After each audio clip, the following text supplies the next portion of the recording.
বিসমিল্লাহির রহমানির রহিম। সম্মানিত দেশবাসী, একটি অত্যন্ত দুঃখ ভারাক্রান্ত হৃদয় নিয়ে আবেগ তাড়িত হয়ে বিবেকের তাড়নায় একটি কথা আপনাদের উদ্দেশ্যে বলতে বাধ্য হলাম। সেটা হলো এই, একটা বিবৃতি দেখলাম সংস্কৃতি উপদেষ্টার। তিনি বলেছেন পহেলা বৈশাখ উদযাপন এটা রোজা নামাজের মতো। লা হাওলা ওয়ালা কুওয়াতা ইল্লা বিল্লাহ। রোজা নামাজ ফরজ, আল্লাহর হুকুম, এইটা আমরা পালন করি। আর পহেলা বৈশাখ হলো আমাদের বাঙালি জাতির একটা সংস্কৃতি এবং ঐতিহ্য। সে যদি বলে আমাদের জাতীয়তা বোধ থেকে পহেলা বৈশাখ বাংলা নববর্ষ আমরা পালন করব, যেহেতু বাংলা নববর্ষ পালন করার জন্য সরকার একটা ভাতাও দিয়ে থাকে, সব ভাতা। এইটা না বলে সে নামাজ রোজার সাথে মিলিয়ে ফেলল। এই বিষয়টা কি আমাকেই তাড়িত করছে না আরও কোনো লোককে তাড়িত করছে আমি জানি না। উনি নিজেই একজন বিতর্কিত ব্যক্তি, উনি এবং ওনার স্ত্রী বিতর্কিত। আপনারা পত্রিকার পাতা ভিডিও ফুটেজ বের করে দেখেন উনি কোন সরকারের সাথে আতাত করে চলছেন এবং ওনার ছবির বিষয়বস্তুগুলো কি। অনেক বিতর্কের পরে উনি টিকে আছেন। তারপরে এখন উনি যেই কথাটা বললেন, এটা আমি একদম সাধারণ মানুষ হয়ে আমার বিবেকে যদি বাধা লাগে, তো এদেশে মামুনুল হকের মতো আলেম, আরও যারা নামি দামি আলেম আছে, তাদের বিবেকে একটু বাধা লাগবে কি না আমি জানি না। আমি স্পষ্টতই দেখতে পেলাম যে উনি রোজা নামাজটা আগে উল্লেখ করেছে। রোজা নামাজের মতোই একটা বাঙালিদের সংস্কৃতি হলো পয়লা বৈশাখ উদযাপন। লা হাওলা ওয়ালা কুওয়াতা কয়বার পড়া লাগবে আল্লাহ পাকেই জানে। আরেকটি অসঙ্গতির কথা আমি বলবো, দেশে অন্যায় দুর্নীতি এই সরকারের কাছ থেকে আমরা নির্মূল চাই। জিরো টলারেন্স, অন্যায় এবং দুর্নীতি সন্ত্রাস জন্য জিরো টলারেন্সে চলে আসে, এটাই তো আমাদের আশা।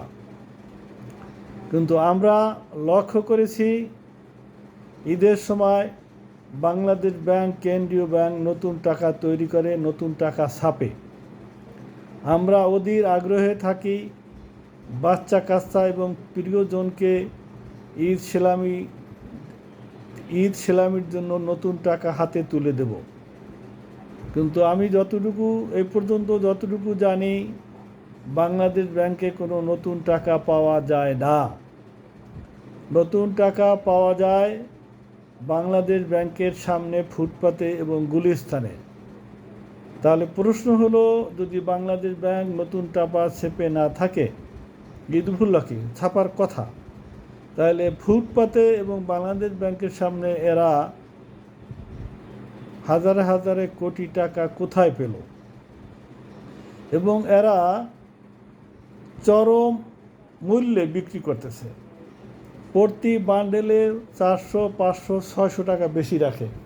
প্রতি এক বান্ডেলে 400, 500, 600 টাকা বেশি রাখে। কারণটা কি?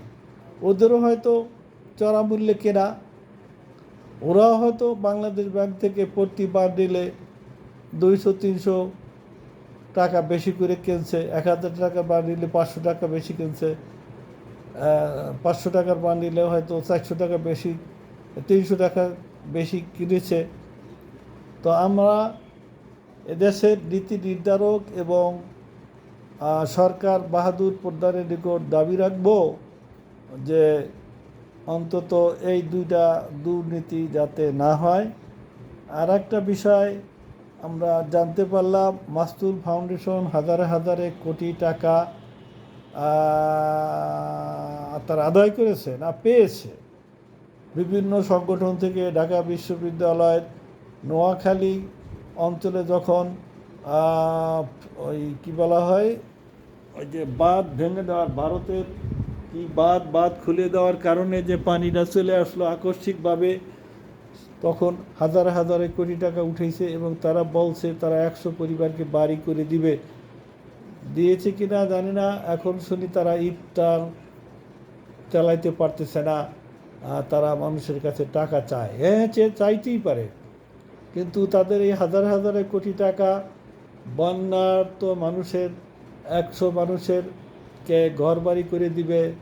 ওই শায়েখ আহমদুল্লাহ উনি নিজে বলেছেন, কতটুকু করেছেন সেটা তো আমাদের আর তদারকি করার দরকার নাই, উনি একজন ভালো মানুষ বলেছেন, এটি আমরা 100% বিশ্বাস করি।